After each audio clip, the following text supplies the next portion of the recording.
Saya di sini. Dan kalian bisa lihat ya, sekarang ini akhirnya Aksa sudah sadarkan diri. Tentu saja lega banget ya melihatnya. Repotin sekali ya. Dan ketika sadar, Aksa itu langsung bertanya kepada Amira berapa lama dirinya tak sadarkan diri di rumah Kamu sakit. jangan ngomong kayak gitu ya. Dan Aksa merasa nggak enak hati karena sudah merepotkan Amira. Dan Amira pun rasanya gimana gitu ya mendengar Aksa berkata seperti itu. Sadar dan buka Dan sekarang ini yang terpenting bagi Amira adalah Aksa sudah sadarkan diri dan kondisinya sudah membaik. Itu aja udah bikin Amira bahagia. Aku bahagia banget. Benar-benar suasananya sangat mengharukan ketika mereka berdua berbicara seperti ini.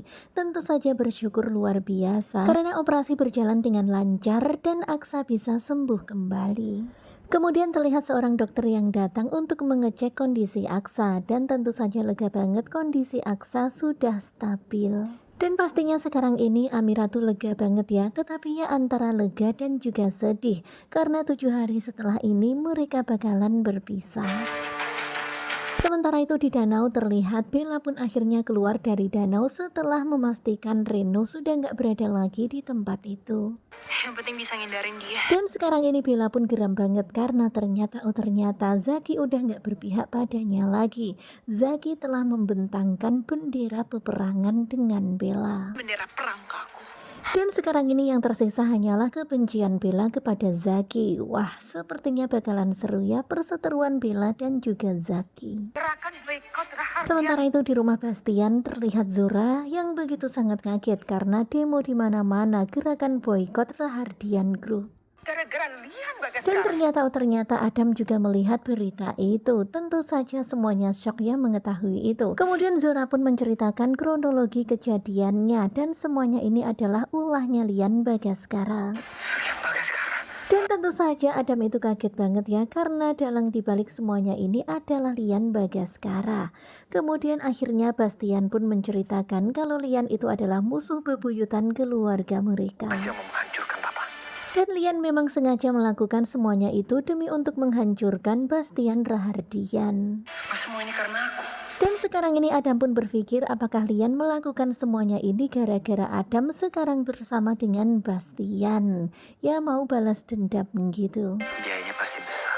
Kemudian kembali lagi di rumah sakit terlihat Aksa dan juga Amira yang lagi ngobrol serius. Dan setelah menceritakan kronologi kejadian bagaimana bisa Aksa berada di rumah sakit ini, kemudian Aksa bertanya tentang biayanya. Kamu dapat uang dari mana? Dan sepertinya Aksa ini tahu banget ya kalau biaya rumah sakit kan mahal banget. Aksa pun jadi bertanya-tanya Amira dapat uang dari mana. Harus jawab apa ke Dan masalah? sekarang ini Amira benar-benar bingung banget mau jawab apa. Nggak mungkin Amira berkata jujur kalau uang itu dari Galang. Keringanan dari rumah sakit. Dan hingga akhirnya Amira pun hanya berkata kalau mereka mendapatkan keringanan dari rumah sakit.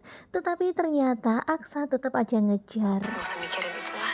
Meskipun Amira sudah berusaha untuk mengalihkan pembicaraan itu, tetapi tetap aja Aksa nampaknya kepikiran. Tapi kan butuh uang. Karena Aksa tahu banget meskipun ada keringanan dari rumah sakit, tetapi pastinya tetap aja butuh uang. Pokoknya yang penting kan semuanya udah beres. Dan Amira berusaha mengalihkan pembicaraan itu. Yang terpenting sekarang adalah semuanya sudah beres. Maafin aku ya mas. Dan di dalam hati Amira begitu sangat sedih. Amira pun meminta maaf kepada Aksa karena nggak bisa jujur tentang semuanya ini. Nah tentunya kalian pasti makin penasaran kan dengan kelanjutan ketika cinta memanggilmu. Dan ini adalah cuplikan tadi malam di episode ke-89. Bagaimanakah kelanjutannya? Sepertinya bakalan semakin seru. Simak kelanjutan ketika cinta memanggilmu bersama dengan Gugu Juba. Terima kasih buat kalian yang sudah selalu setia dan jangan lupa nantikan video selanjutnya. Terima kasih dan bye-bye.